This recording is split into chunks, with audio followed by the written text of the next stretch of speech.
I wonder if everyone can take their seats, please. I'm going to go ahead and call the meeting of the City of Bloomington Council to order. Actually, I'm going to wait for just a second, so I didn't notice that our clerk was not in her seat. Can start with everybody except the clerk. So I wonder if you could stand, please, for the Pledge of Allegiance and a moment of silence. Thank you so much. I pledge allegiance to the flag of the United States of America and to the republic for which it stands, one nation, under God, indivisible, with liberty and justice for all.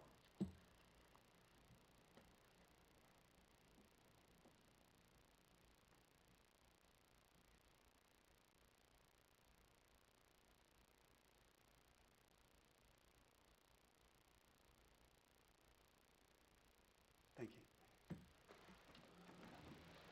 Madam Clerk, would you please call the roll? Trustee Schmidt. Here. Trustee Black. Alderman Black is here? Sorry, Yeah. Alderman Black. I'm sorry. Alderman Fazzini. Here. Alderman Fruin. Here. Alderman Lauer. Here. Alderman Sage. Alderman Bolamwe. Here. Alderman Stern. Here. Alderman Painter. Here. Mayor Renner. Here. And we're going to go ahead and start with public comment. And just to make it clear, we have been moving away from the requirement where you had public comment only at one meeting a month. Now then we moved toward all meetings in which we would take action. Now we're going to be, from here on out, doing all meetings, a public comment of up to 15 minutes. And we're going to go ahead and start with, we have three people. Patricia Martin, please come forward. And again, please just state your name. I'm sorry, by the microphone, please. Patricia Martin, 1114 East Grove Street in Bloomington. Okay, I've been informed that in the future we don't have to ask for your address, but we've got it now. Okay. Thank you. I'm continuing research on issues dealing with the elderly regarding abuse and harassment, and I'm finding once more an abundance of material from the local to the international level. For example, I found a most interesting report from the World Health Organization in Switzerland on the history of elder abuse, stating that the United States is in the forefront of progressive action to counter this, which is obviously very reassuring. The report also reflects on the necessity of education and awareness to help alleviate negative effects resulting from such situations. Interestingly enough, the report also echoes comments made to me recently here in Bloomington Normal by a member of Representative Dan Brady's staff, also encouraging the establishment of an awareness program, proving that Central Illinois can be in the forefront too.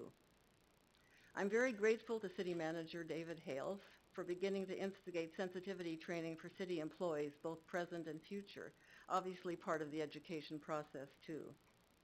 I'm also beginning to collect data on reported incidents of abuse in our community with the help of the City Clerk's Office, the Normal Police, and the Sheriff's Office. And I spoke to Sheriff Mike Emery just this morning about this research, which is one of the reasons I'm giving the talk tonight. He thanked me for doing this kind of work and encouraged me to continue, for he feels that such data, together with public statements, and he also mentioned the importance of the media, can help to break the barrier between the victim, the aggressor, and society at large. The barrier, of course, being fear. All of us need to be made aware of the existence of laws, programs, and individuals that can be of help. For our community, state, and country does and can and does offer assistance to those who need it in these most important areas. And I will continue to report on this periodically, and I want to thank all of you again, the members of the council and Mr. Mayor, for your support. Okay, thank you. Thank you. The next is Elizabeth Gruber. Is that correct? Please come forward. Thank you. And again, you don't have to give us your address, just your name. Thank you for the record. No, it's Elizabeth Gruber, and I'm proud to live on the west side of Bloomington. So I will give you my address, 502 West Locust. And I've got notes here, and I hope I can read my scribbling. I'm here because I want you to know that there are taxpayers like myself who are appalled at the actions taken by the mayor, city manager, and city council members. If I had a few thousand flamingos, I would stick them in my yard to represent every dollar that you have squandered in this city over the years. I look at the different news and I see these things that I absolutely are appalled at.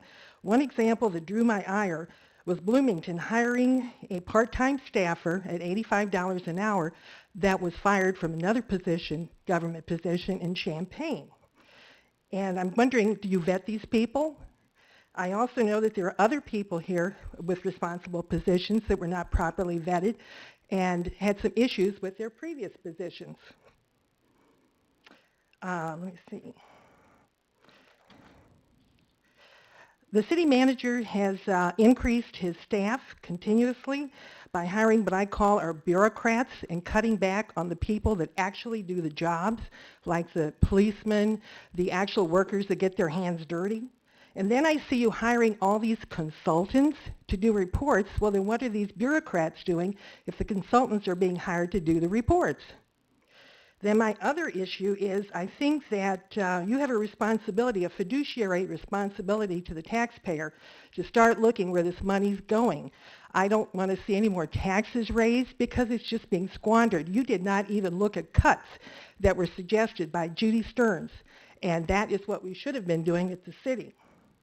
Then I also see that this consultant report pretty much said we don't need a hotel. It's not feasible. Yet you keep pushing this hotel like the Coliseum. My concern is that a smoke screen because you really can't deal with the budget, balancing it, and dealing with other issues? And lastly, what I find very serious in a lack of your reading essential documents was what you did to Police Officer Oglesby, who was exonerated in a report, and yet you dismissed him. And now the city, I hope, gets a lawsuit from this officer, and then you will have to pay him his back pay, and I don't think you'll ever be able to fix his reputation. So those are the things that I'm really appalled at. And I really want to applaud Judy Stearns and Kevin Lauer because they don't sit there like a bunch of potted plants and speak up for the taxpayer. Thank you. Okay, we have Alton Franklin. And just so that everybody knows, we don't respond no matter what people say. Thank you. Alton. My name is Alton Franklin, and I'm also proud of the fact that I live at 508 Patterson Drive here in Bloomington, Illinois. I just got back Tuesday. We went to visit with family for a couple weeks, and a really wonderful time, very enlightening time. There's something to be said for getting a kind of a totally divorced view of things that are the way they are. I was in a little place called Veliki Novgorod, which is not quite, it's not quite 300,000 people. It's my wife's hometown. It's the oldest city in Russia, and yet it's been called by Vladimir Vladimirovich the most western city in Russia. The people there are remarkable. The city is incredible with the way they do things. You've got citizens there that literally pick up brooms and do what they can to do their part. You've got people that, somewhat less than every 2-month period speak up and say, this is what we need to do and this is what needs to happen. And yeah, there are some that are pretty consistent. They're pretty well known. Sounds like a situation I'm somewhat familiar with myself. You know, the thing that concerns me, though, is there seemed to be an overriding theme to a lot of the conversations that I had. And I think one of my wife's uncles was about the most succinct and about the most accurate. He said, he said, in all this time, he says, we're finally reaching a point to where Russia is starting to look more like America. And this is a good thing. The only problem is that America is starting to look more like the Soviet Union. And this is not a good thing. When you try to shut people up, when you try to hem them in and give them their point of view and not allow any type of input, or worse still, allow them to vent their spleen and take absolutely no action on it. Fortunately, I've actually seen some things that lead me to believe that however small it might be, I have had some bit of positive influence. I don't intend to shut up. You can try. Simple point in fact, I'll find another way. My grandfather told a story. He said they put a gorilla in a room with 3 ways to escape. Do you know which one he chose? I said, no, Grandpa, I don't. He says, the 4th. And that's the way I am, because I believe in what I say. I believe in what I do. And you can try all you want to, and I can guarantee you, you will not shut me up. One last thing, for both the regular and the consent agenda, and for what I have said here tonight, I have received no compensation nor promised any. Thank you. Thank you. Moving right along, we have under recognition and appointments, we have an oath to be given for our Director of Community Development. And I will turn this over to our City Manager, David Hales. Thank you, Mayor.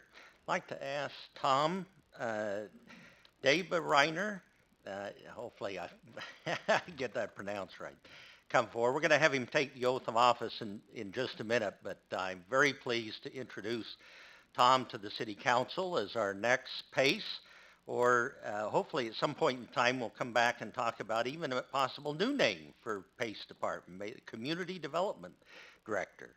Tom has a very extensive background and experience in both the private and public sector.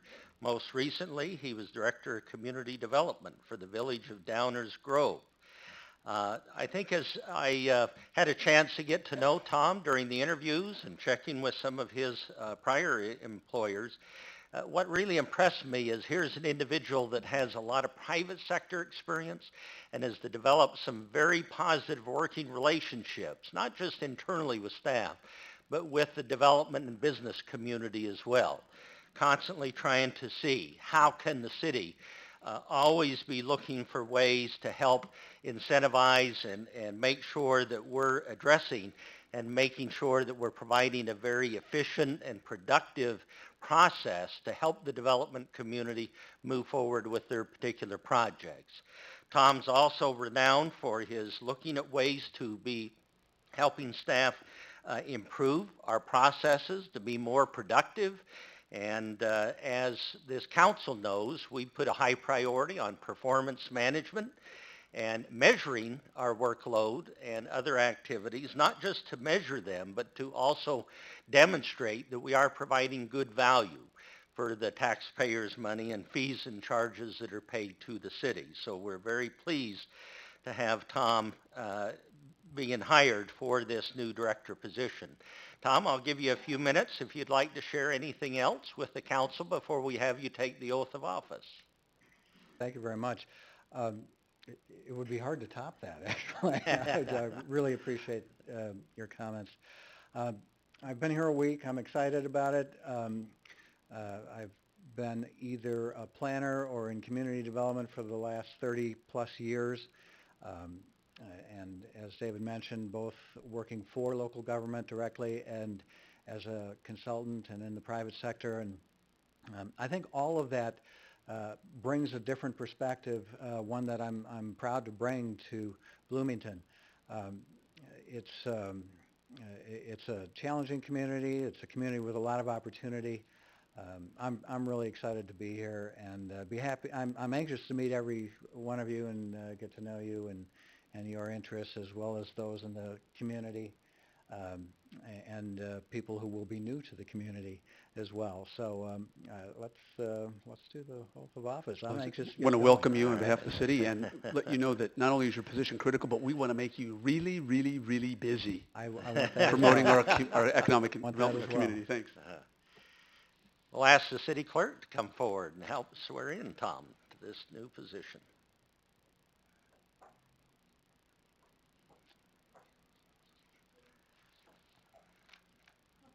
Raise your right hand and repeat after me. I, Tom David Reiner, having been appointed to the position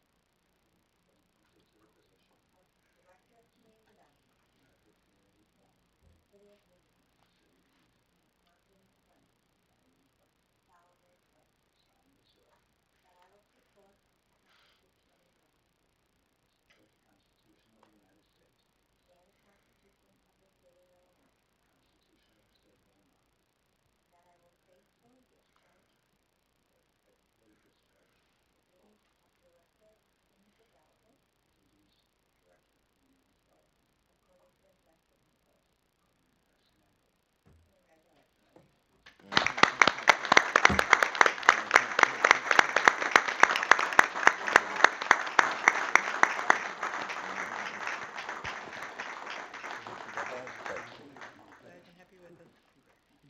soon to move into Ward 8. Shameless promotion of your ward, Alderman Fazzini. Next, we I'm going to turn this over under 6B to our city manager, the introduction of Roberta Bobby Hrokovich, interim director of Parks, Recreation, and Cultural Arts. Mr. Hales. Thank you. And Bobby, if you'd come forward, I'm very pleased tonight to introduce to you our interim Parks, Recreation, and Cultural Arts Director, Rebecca, but she goes by Bobby Hrokovich. You know, we had such a great experience hiring someone else from the Champaign-Urbana area, and that was our former police chief, R.T. Finney, that when John Kennedy made his announcement he was heading to Arizona, even talking with John, you know, one of the names that came up was Bobby. Recently, she retired as executive director of the Champaign Park District. And for those who, understand the distinction, the Park District is very much a local government entity in and of itself. The board levies taxes, and Bobby very much serves as the chief executive officer for the Parks District. Although she's not willing and not interested in going back to work full-time, her experience both in Illinois and Florida, I think those were the two states, in many positions, even that as a city manager. We thought, gee, if she could come and help us during this interim as we search for a permanent replacement for this director, we thought it would be just a great benefit to us. So she accepted, and we're just very pleased to have her here working with us. She's got a very large department, and she's agreed to stay with us until hopefully we can get that permanent director named in the very near future. So with that, Bobby, anything else you'd like to share with the council? And especially, I think she's visited almost every park since you've been here for a couple of weeks. Is that right? That's right. Thank you very much, David. I appreciate the comments. I'm thrilled to be here. I'm an Illini, if that's okay. But my husband is a Redbird, so we complement each other well, I think. So we're very happy to be here. The park system is awesome. It's not without its needs, that's for sure. But I can tell you that after going through every park, that I met children of all ages, I met adults of all ages and sizes. I met a group of moms who were working to lose 10 pounds before school started, who were walking on the trails. You know, I believe that democracy starts at the playground. That's where you learn how to be civil to each other, and I believe... Or not. Or not. I believe that the conservation of the environment is really important to the well-being of the residents. So congratulations to you for what you've done, and I hope to have your continued support to take it forward in the next few months. Thank you very much. Thanks.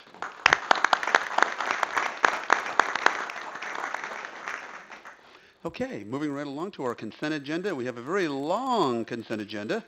And are there any items that anyone from the City Council, any member, would like to have pulled? Alderman Lauer. J and Q, please.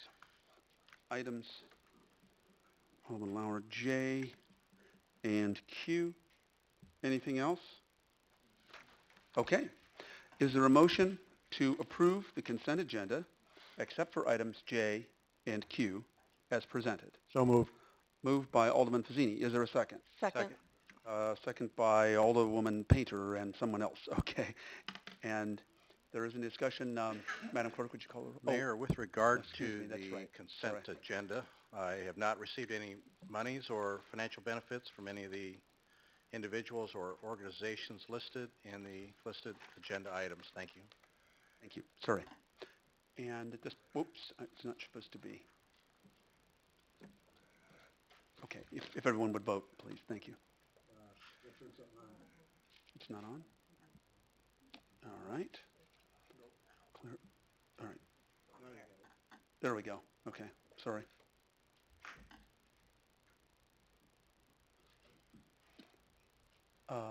Alderman Wambly, did you want, oh, okay. We have 8-0. There are no nays to announce, Madam Clerk. Okay, thank you very much. Right. Now moving right along, I will turn to Alderman Lauer. Item 7J is waive the formal bid process for a contract for the BCPA HVAC computer software and hardware upgrade. Alderman Lauer, you have the floor. Yeah, I'm concerned that we're committing ourselves to a 7-year contract here, and I would like to have known if there was any other alternatives on a short-term basis. Again, my push here is to see that this entity breaks even on its own and becomes self-sufficient in terms of operational expenses and otherwise. I think many of my constituents are very concerned that we continue to tax and spend on things that they oftentimes can't even afford. And again, I don't necessarily want to reduce the services there if the community doesn't want to do that, but I think we need to further allocate the expenses where they go. And I think that committing to this is one step in the wrong direction. I would like to see the BCPA stand on its own and take responsibility for many of these operational expenses. Thank you. Okay. Is there any, Mr. Hales, is there any particular clarification we can provide on this? Only that this particular HVAC software system is in serious need of upgrading. And as indicated in the backup report, we do need to move ahead in order to achieve cost efficiencies and effectiveness in the heating, the cooling, being able to manage that and operate that in an efficient manner.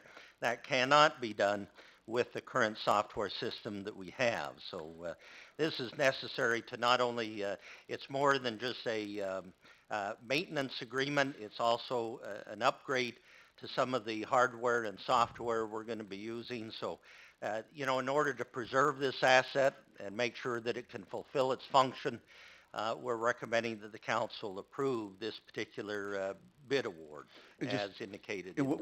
So the consequence would be pretty dramatic if we didn't have this service, is what you're saying? Well, it's again, you were dealing with a situation with their old software system cannot be functional or maintained going forward. It's outdated, and it cannot be used going forward. It needs some significant upgrades, similar to what we are currently even dealing with on the Coliseum, where we're looking at trying to improve, the overall operating effectiveness of the brains, that operates and keeps in sync the heating and air conditioning system of those facilities. So it's critical, to maintain the facility, to have a good comfort temperature for all those who are going to be in the facility long term. So. Okay. Well, we've heard the concern, the reason why it's pulled, and the reason why we're asking. Do we have a motion before we go further? If there's no support, yes, Alderman Fazzini. Yes, I'd like to make a motion that we approve it as presented. We approve it. Is there a second? I'll second. Okay, a second by Alderman Schmidt. Let's see, Alderwoman Stearns. Yeah, I have a question and kind of some concerns about this too. And that is, David, maybe you can correct me, but I believe the BCPA opened in, I want to say 2007. Is that not about right? 2006, 2007? 2006, I think. Six, okay. Correction. And my question is, what about all the warranties and all that for I believe we did a complete, installation of HVAC in the BCPA. I believe we really gutted most of all of the mechanicals that were there. And so I'm just wondering, a short few years later, we already have obsolete software, and I'm wondering where all of our warranties and all of our, assurances are when we installed this equipment, that we would not be, coming back, and especially with a long-term contract. I understand maintenance agreements, and one would think that maybe we might have had one with the original equipment installation, but I just don't understand in a building that's been completely refurbished a few years back, why already we have to go in and spend this kind of money every single year, $12,650 every year for 7 years. If we need something done, why don't we just specify exactly what it is and do it, instead of this kind of thing. Okay, I'll go ahead and turn this over to Mr. Hales for a clarification. It wouldn't surprise me that you need software updates after 7 years, but in fact, maybe even after 2 or 3 years. But I'm there are going other to make questions, one quick question, but I want to see if Alex or John, whoever might, if you could come up. I do want to draw your attention to the last paragraph on page 1. Even Faithful and Gold in the recent report of all the city-owned facilities mentioned that software packages for building maintenance systems typically have a useful life of 10 years or less, depending upon the manufacturer updates and system obsolescence. So that's one thing I think we're even finding in many of our systems, and we even find these in our financial software. You know, everything has usually a point in time where they're going to stop supporting many of these systems because they come out with new and updated versions. Alex, is there anything else you can help in answering Alderman Stern's Well, question? included in the memo, back in 2006, we did install all the hardware and new software. There was a 2-year warranty on most of the hardware, and the city was presented with the option of a 5-year maintenance contract, which would have included software upgrades. At the time, the city declined to purchase the maintenance agreement, which is what we're looking at now, which would have included those very vital updates. In the world of software, 7 years is a very long time. So we're looking at a system that is no longer supported, obsolete, and we need to properly maintain it with a new platform.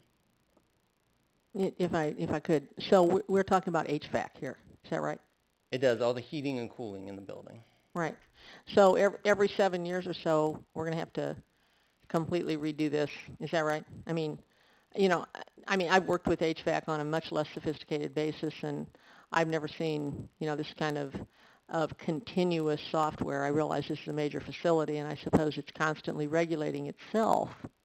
But, it's just kind of interesting that every single 7 years we have to completely, apparently, ante up with another, what will be next time, 20,000 a year, or, who knows, right? I'm not sure in Okay. 7 years how much it'll cost. Well, thank you. Okay. Any other questions? Alderman Black? Yes. Thank you, Mr. Mayor, and thank you, Alex. These are definitely warranted concerns about the cost over time, but there's a couple things that I'd like to consider as part of this. Number one being that the BCPA is pretty much being older building, and it's going to take more thought to regulate temperature in there, and we want to make sure we're using our resources effectively and ensuring that we're not wasting energy cooling the wrong spot or heating the wrong spot. But also I wanted to note that here on the second page of the staff report, page 149, the last paragraph before community groups interested persons contacted, right here it says staff is recommending the 7-year agreement with TSS as proposed. This upgrade will reduce real costs over the life of the agreement and ensures the most up-to-date system which daily operations can be managed. So to me, this answers the constant upgraded software question. Our potential costs are reduced, and we're getting the best bang for our buck. So I'm supportive. Alderman Fazzini. Yeah, a question, Alex. You mentioned that at the time the city council did not choose to use the maintenance agreement on software, which we know doesn't last very long. Had we signed up for that maintenance agreement, would we be paying this much money? It's difficult to say. It would be difficult to say if proper upgrades were provided that the system may be more viable today than it was when we initially installed it with the original software. But the original was a 5-year agreement, right? So it wouldn't be covering us right now anyway. And we were actually presented again with a 5-year agreement to make it a little bit more affordable. We asked them to put it over a 7-year span, so we're stretching our dollars that way.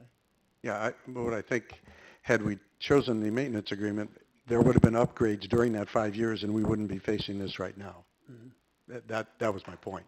So, gotcha. We can look back at the council of 2006. Yeah, it's not the council. Yeah, Yeah, it was the BCPA director as a staff backup report chose not to and pursue that. So. Okay. All right. We'll go ahead and vote. Aye would be to approve this. That's the motion. A nay vote would be to not approve the HVAC contract.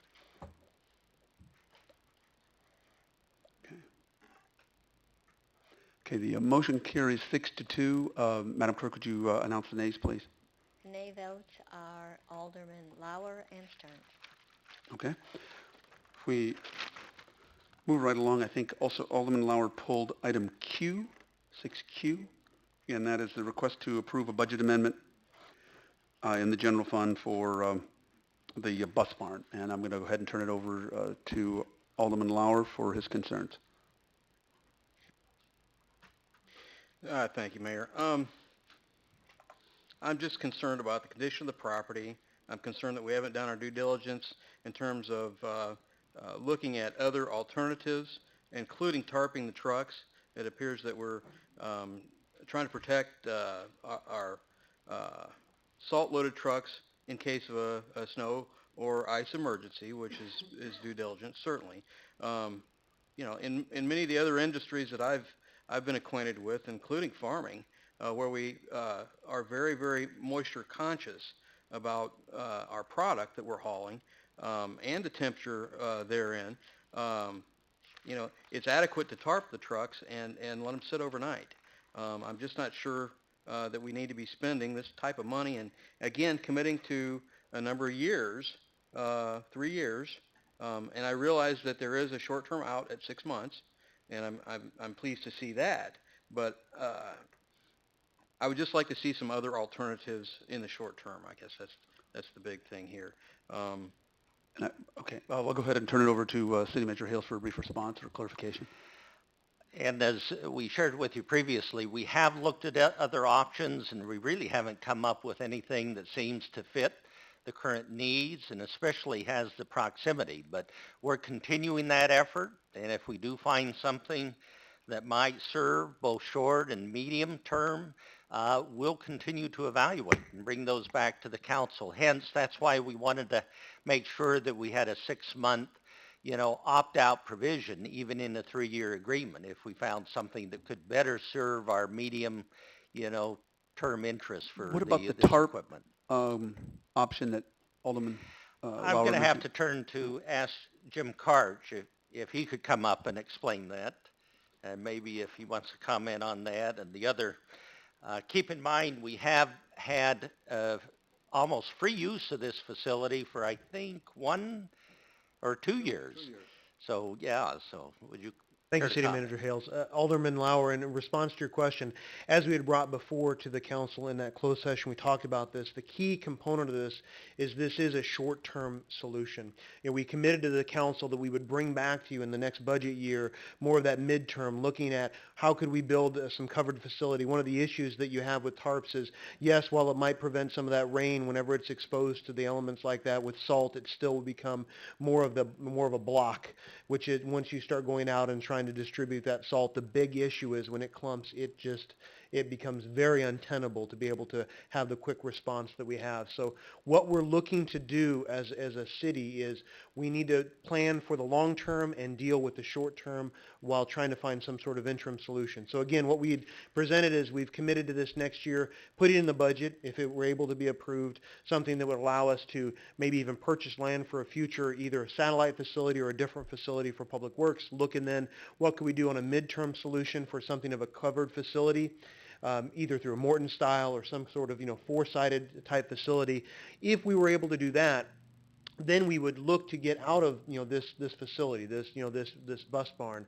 But again, I would really like to take a second and really thank Connect Transit. I think it's very important to not look past that they have given us free use of a facility for almost 2 years now. I really want to thank them for their generosity because at the time, the city, whenever we started purchasing these automated pieces of equipment, we have a lot of hydraulics and things that needs to be covered. Our facility is a 1960s facility, and it just doesn't cover our modern operational needs.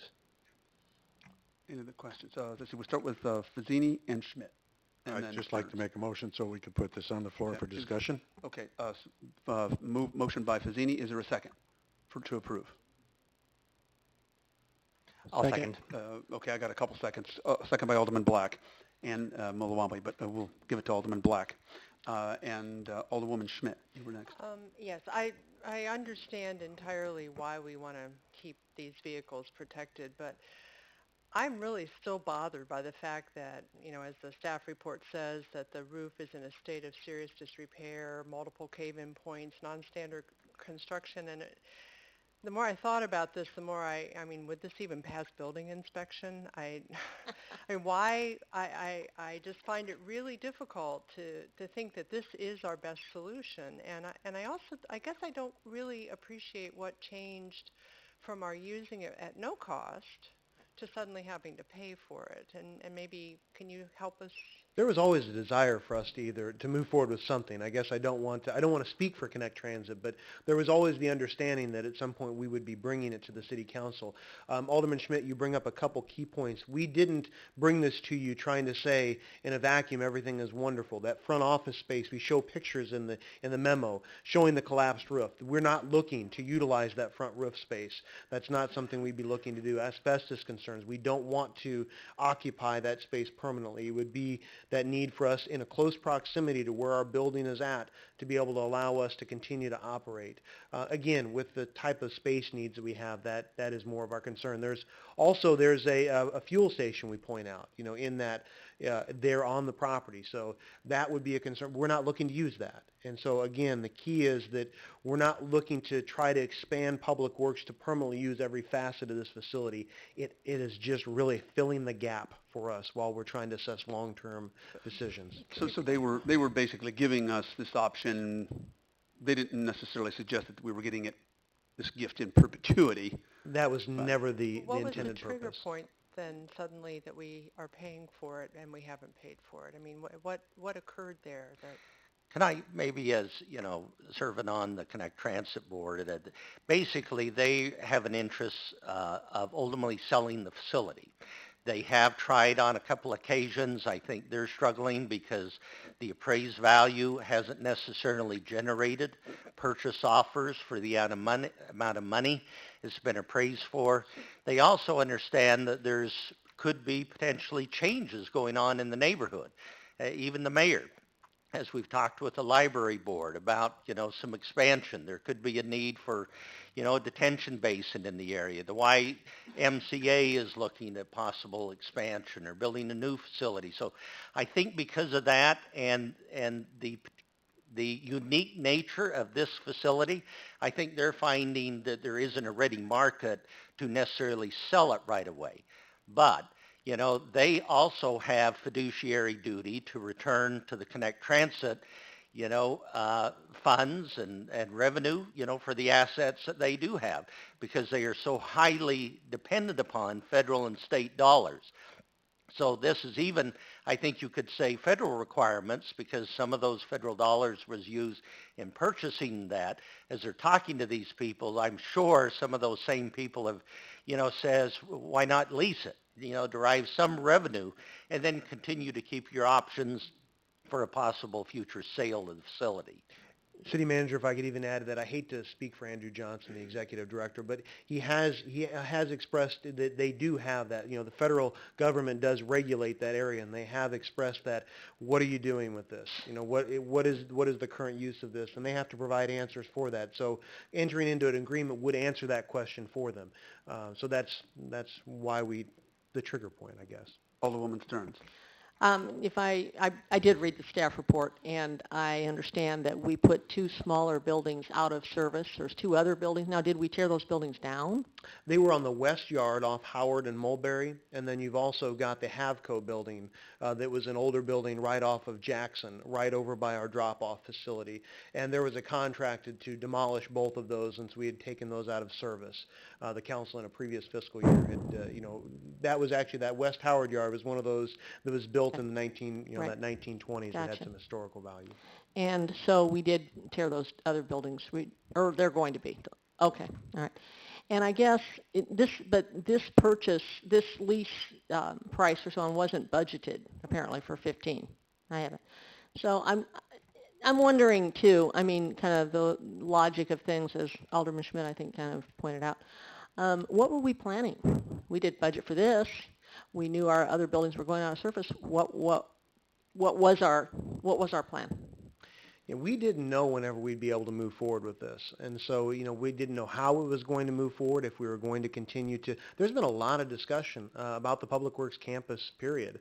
What's going to happen, what will occur. It's been tough to plan for some of that. And that's where I think it's key this next budget cycle to really get the council's feedback on what is that, what do we have that concurrence on to move forward in the midterm and long term. And I think someone asked a question, I don't know who it was, about our fire station that's being, I think, currently used as a storage facility, I believe. So one kind of has to wonder. And I just wonder what we would have come up with since we weren't budgeted. We knew this situation was going to arise. What we were thinking, and also the fact that the roof is in such serious disrepair. And to me, if part of a roof is going, I don't know if the rest of it's going, but to me, there's a good chance of it. And I really wonder whether we would allow a private person, a commercial enterprise, to lease this facility based on inspection concerns. And my bet is, and my guess is, that no, we wouldn't, based on based on some kind of building inspection, based on safety.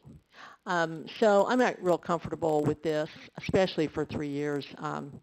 I really think that we probably would have been able to work through this situation if Connect Transit conveniently hadn't left. I mean, all the things fell in place, but we needed other options, I think. So anyway, thank you. No, if you just clarify, so during the budget cycle, we didn't, when you put your budget together or whatever, 6-8 months, you didn't know that we weren't going to continue to get this for free. Correct. And I just, I don't really see what the trigger point was either for we had it for free, and then, all of a sudden I don't know that the taxpayers' money invested in a lease for a building in this condition, really makes me comfortable. But I appreciate your... Alderman Lauer. Jim, again, did we look for any other proposals, any other properties? And if so, what were they? And as discussed with the council in that closed session the last time we got together, we talked about how Justine Robinson, when she was with the city, she had been active in trying to find some other properties. Both from a proximity and operational perspective, they were not viable for us to provide that same level. As Alderman Stearns had pointed out, that fire station over on Six Points Road, because of how far that is out and because of the lack of space with the bays, it doesn't provide the same number of storage that this facility would. It can't accommodate 16 trucks. And even if we could, they'd be 16 trucks on that side of town, to where that's not where we need 16 trucks. The ability to have them more in the core to be able to distribute from there. So a satellite facility is one thing, but more of that core need to be able to get our staff to it is another. And so we don't have any other properties that we actually had some sort of formal bid. So again, as stated, Justine Robinson had looked at multiple properties. We alluded to those before, the ones she'd considered. So those were looked at, those were evaluated, and at that point, again, they weren't viable for the city.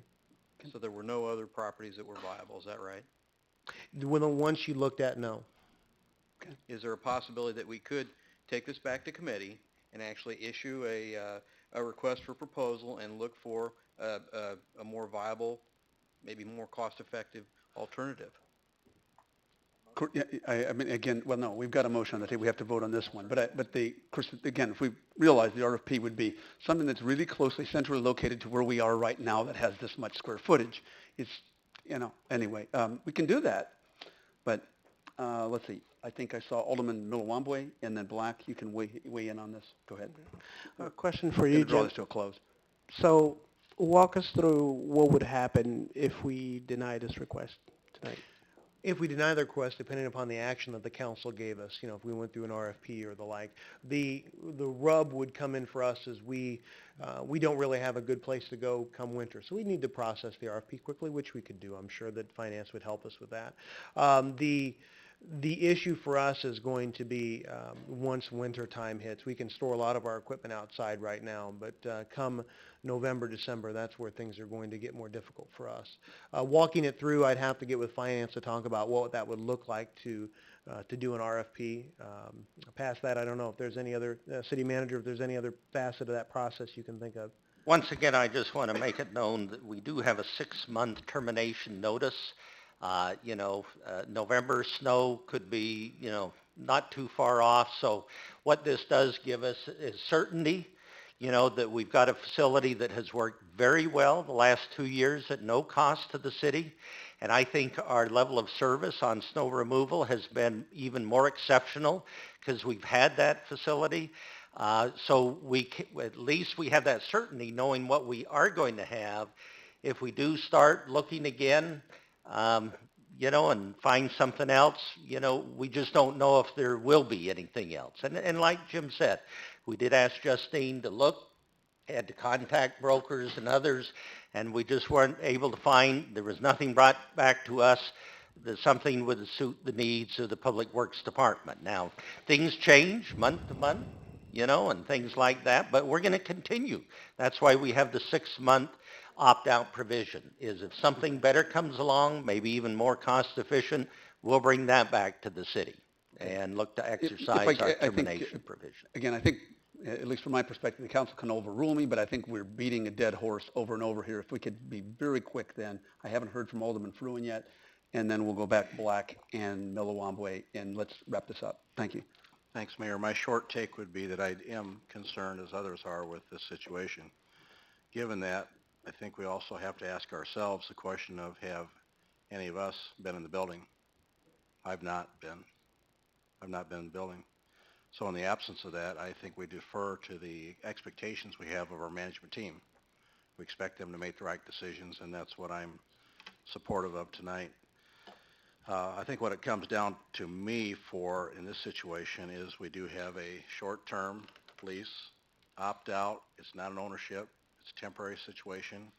And unless we've got something else on the table, I understand the importance of taking care of our equipment and so forth and so on. So with reservations, I'm supportive of it. Thank you, and I think that is the key. What's the alternative? Yes. Thank you, Mr. Mayor. Thank you, Jim, for coming on up here. I'll weigh in very quickly. I think the sense you've gotten both from that meeting that we had in the council that we're uncomfortable with the scenario for a lot of the logistical reasons, but I am comfortable with the 6-month. We can get out pretty quickly if need be. And I think in the interim, you're going to probably find yourself looking to find a more permanent and suitable location. I don't think there would be any harm or foul in doing that, and we can get out after this winter, I would assume. When I think about this on a higher level, though, it'd be really nice to see us start thinking more regionally with some of our facilities. And as you know, we do need this. I assume Normal needs something very similar to this. Perhaps the county has some need for this space, and maybe we can go on some sort of joint venture to save money for all taxpayers and all those municipalities. So this gives us kind of a short-term solution. I think you got the feedback that you wanted from the council, but that's my feedback. And I want to go ahead. No, I was just on that though. I would assume that this is one of the areas that's going to be really hard to collaborate on, because I think our needs for an immediate, where we need to get people out, right, are different from where Normal needs to get people out. But if we can collaborate on other facilities where we save money, if we can collaborate on other facilities where we save money, we can take that savings and move it to a facility like this one. So with that, I'd like to call the question so we can move on. Yeah, I think we had no one else. Okay, so if we can go ahead and vote, please.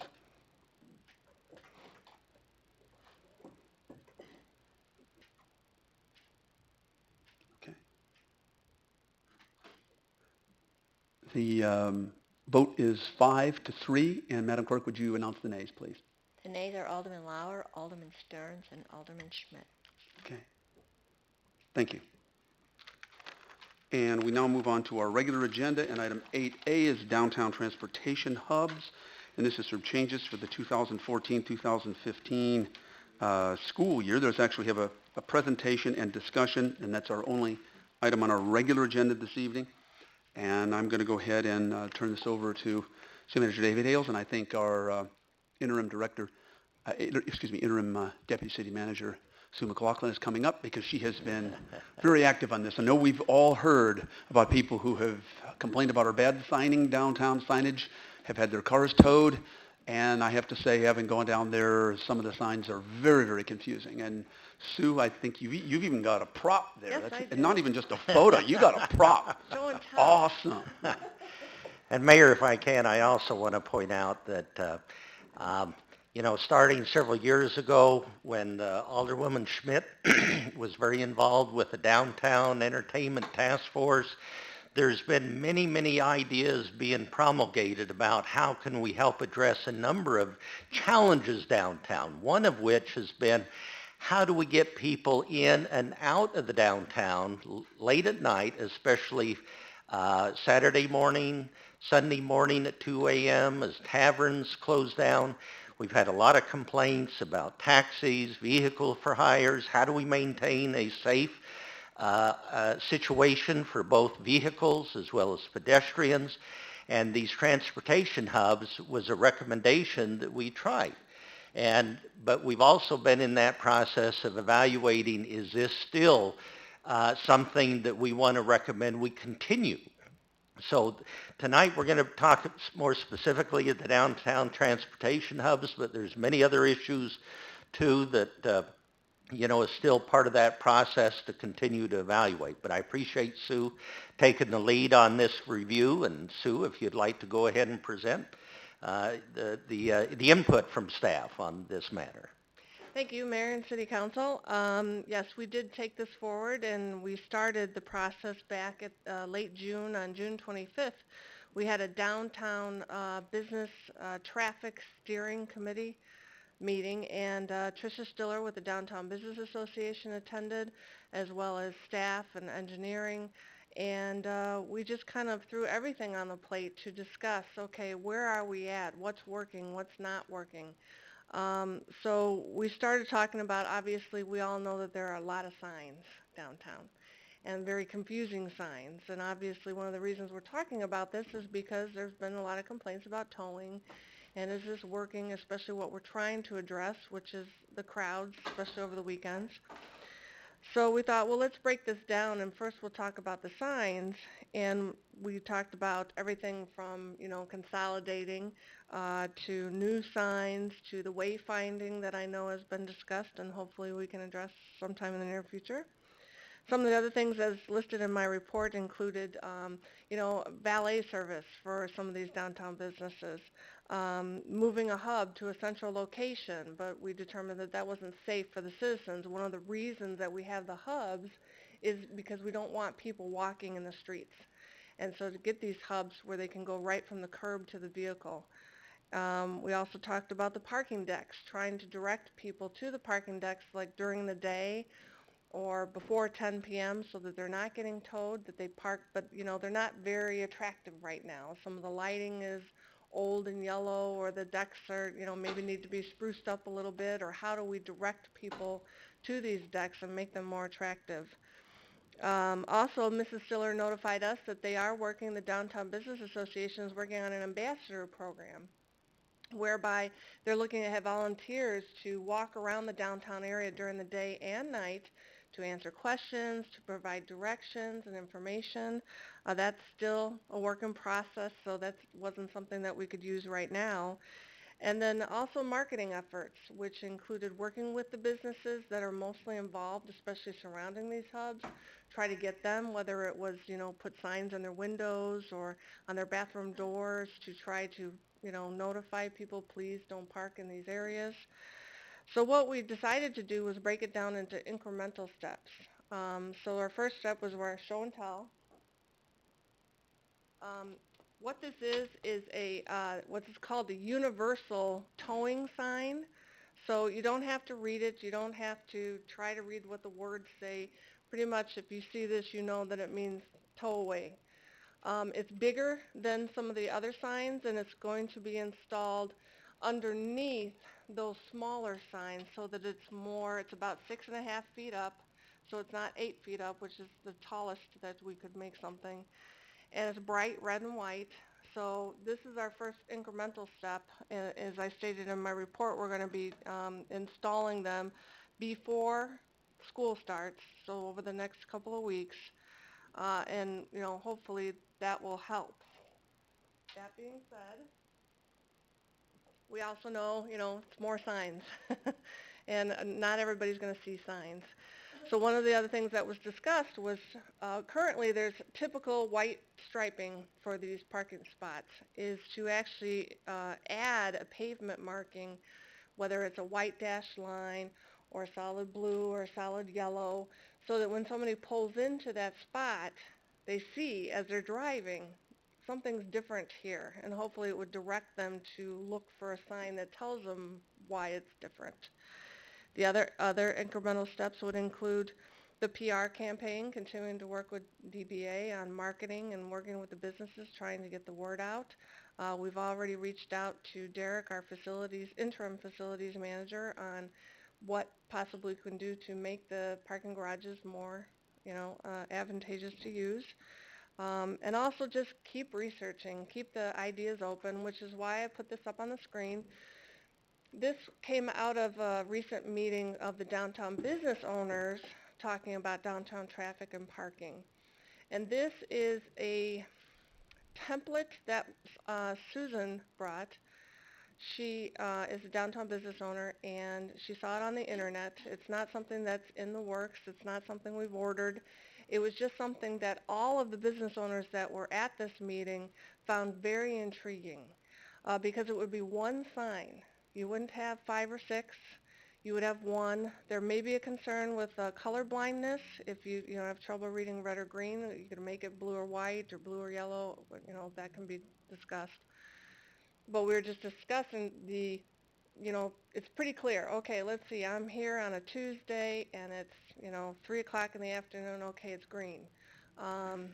Obviously, it would have to be big enough. It would have to be easily read. I mean, there's lots of things to vet with this, but this is just one idea that's being, thrown out for discussion. I think Alderman Schmidt was at that meeting, so something to look at.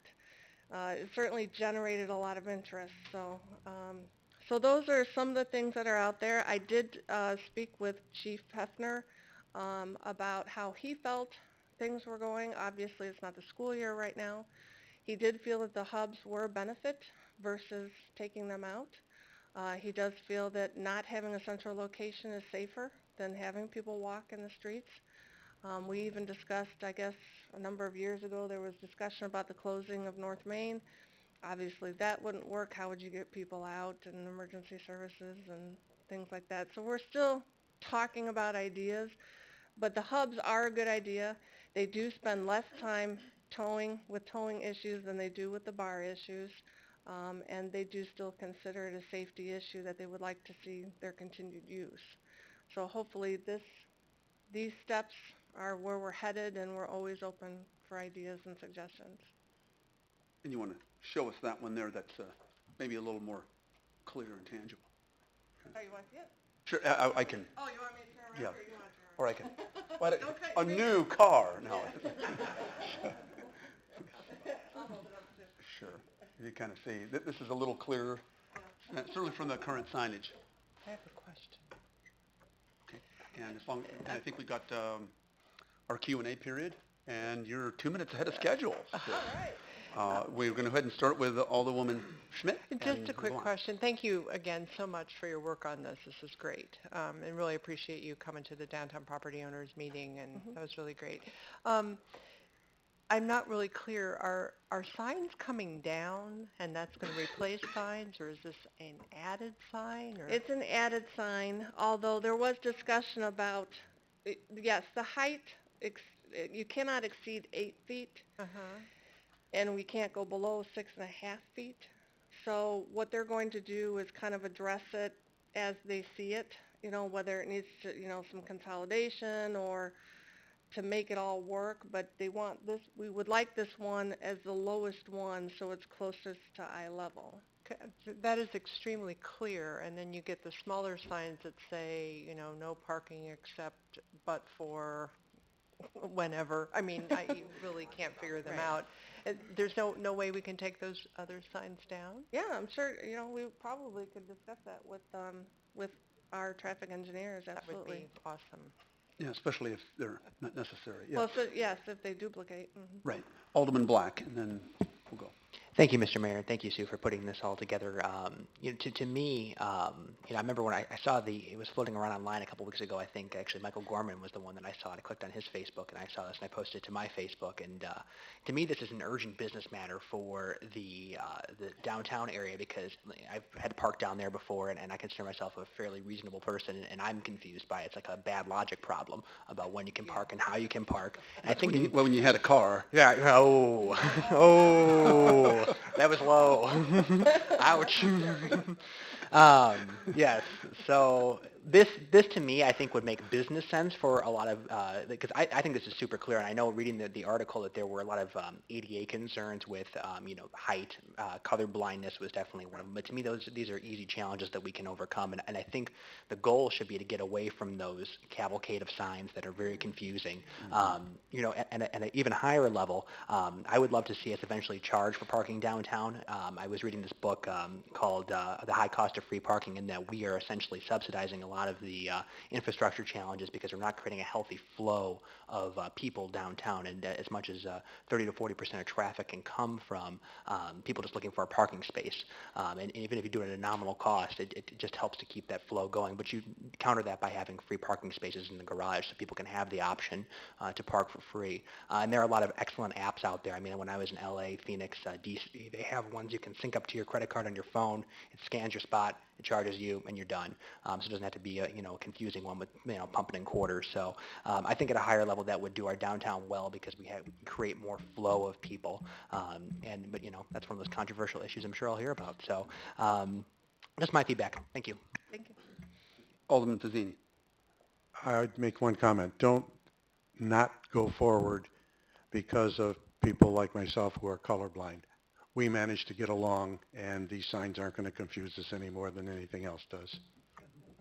I think that you mean go forward in spite of people who are colorblind. Okay. All right. Alderwoman Stearns.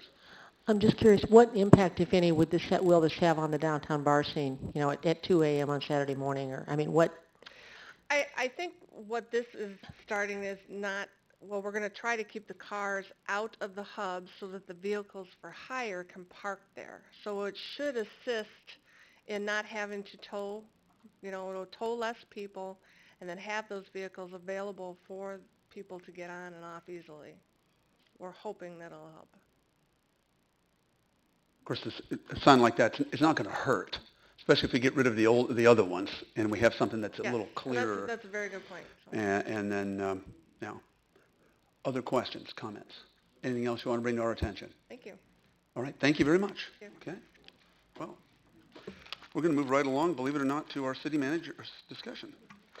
Just a couple of quick items. First off, I want to give thanks to Patty Lynn Silva, Carla Murillo, and others from the finance department. They did finish the fiscal year 2015 final budget books. There's 2 volumes together with a CD and a little budget in brief document that has been put in your boxes. So we thank them.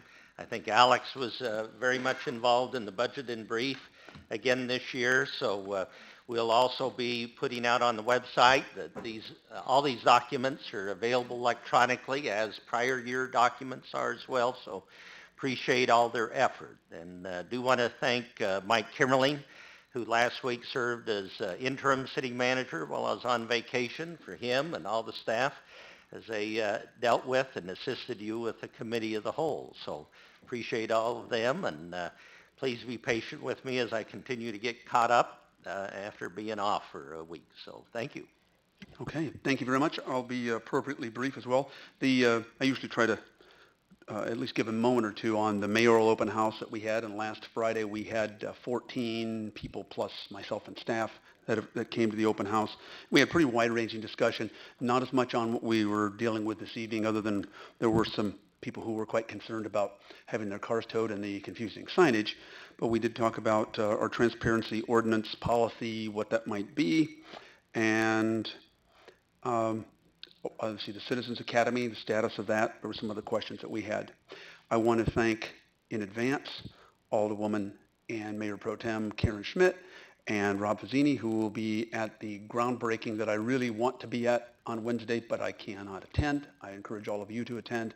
It is a groundbreaking for our Route 66 Visitor Center that has been now, well, really well over a year in the making. And it was Alderman Fazzini and I were speaking with Greg Coos at the History Museum, who had a museum grant rejected. And this was, I think, in early June or so of last year. And he said they rejected it because they said it was economic development. And we said, darn right, it's economic development. Maybe we used a couple other expletives. And let's move with economic development. And again, this project had so many times that it died and got resurrected and died and got resurrected. And finally, it's coming to fruition. I think it's going to be a great thing. So I will be for 9 days, first time since I've been mayor. I'll be out of town for 9 days. Some people will probably be thrilled. I shudder to think the email box that I'm going to have when I come back, since I get 200 to 300 emails a day. But anyway, hopefully I'll come back with some new perspective. I also, let's see, I think I've, oh, and Scott, you're going to handle the open house. Yes. The one that I'm going to miss. I'll be back for the meeting, but you'll handle the open house. Thank you in advance for that. And others, any aldermanic comments now? We'll start with Alderman I'd just Lowers. like to make a comment. We're going to, again, annually, as we do, invite a number of new residents and temporary residents to Normal and downtown Bloomington, as we do seasonally. And we just need to be mindful of the fact that we've got public service workers out there that are in danger. Having known and been friends with the family of Casey Kohlmeyer, it brings to mind what could happen. And surely, I'm sure that won't happen again. I'm sure that the other instance that happened in relation to that type of activity won't happen again in the near future either in our location. But again, there's an awful lot of changes that happen to our community in a short period of time, and I think we need to be mindful of that. We also are exposing an awful lot of our public service workers in the road construction that we have not had in a number of years at the same time. And so again, I would just ask our entire community that we need to work towards being a team here and keeping it safe. Thanks. Thank you. Excellent points. Thanks. Alderwoman Stearns. Just a comment about the sewer issue. I got quite a few calls from citizens this week regarding the concept of the citizens paying for sewer work beyond their particular, land where the public right-of-way begins. And the comments I got and emails and so on, people are deeply concerned. One of the questions they're asking is the city doing their maintenance on the inlets, on the pavement where water seeping in and what have you can be causing some of the damage to the sewers? Are they doing their part? And then really, are they really going to ask us to pay for that, or even think about asking us to pay for the part of the sewer work that really goes into the public right-of-way? And frankly, I got some pretty unhappy citizens out there that we would even consider something like that, particularly in the older parts of town where the sewers are perhaps, arguably, more prone to break or to, crack or whatever it is they do. We certainly don't want to do anything to discourage investment in the older houses. We talk about economic development all the time, but do we think of those homeowners who are willing to go into the older neighborhoods and just do an incredible investment in making those neighborhoods better? I don't think we want to discourage that in any way, shape, or form. Not for District 87, not for our property values in the inner city. It's really concerning. So I know we're going forward with that discussion, but I just wanted to mention that I had a number of calls and emails on that subject. Thank you. Just one real quick clarification. It's our ordinance, isn't it? Is it by ordinance that people are responsible? Yes. So we'd have to change the ordinance and then obviously budget quite a bit of money for that if we went forward. No. Well, and again, we've started that conversation last week. We'll be coming back. So we, still look forward for any input you can give us, Right. as a follow-up to that presentation. As a change of feature. There are a Okay. number of options, if I may, Mayor. Sure. There are a number of options, and one of them was the actual homeowner being responsible for that sewer line beyond their own property. And I understand the current, into the city right. I understand the current ordinance does not specify, but that's why I think we're having the discussion. Thank you. Right. Alderman Schmidt. Just to follow up on that, thank you for bringing that up, Judy. I missed the committee of the whole meeting last Monday, and that was the one single topic that I got feedback from older neighborhoods of saying, why would you penalize me when I'm trying to raise my property values in my neighborhood? So I think that's going to be kind of a critical community conversation. Sure. Thank you very much. Okay. Well, seeing that we're finished, is there a motion to adjourn? So moved. Wow, everybody loves it. Making a motion to adjourn. Moved by Alderman Schmidt, second by Alderman Fazzini. All in favor signify by saying aye. Aye. Opposed? We're adjourned.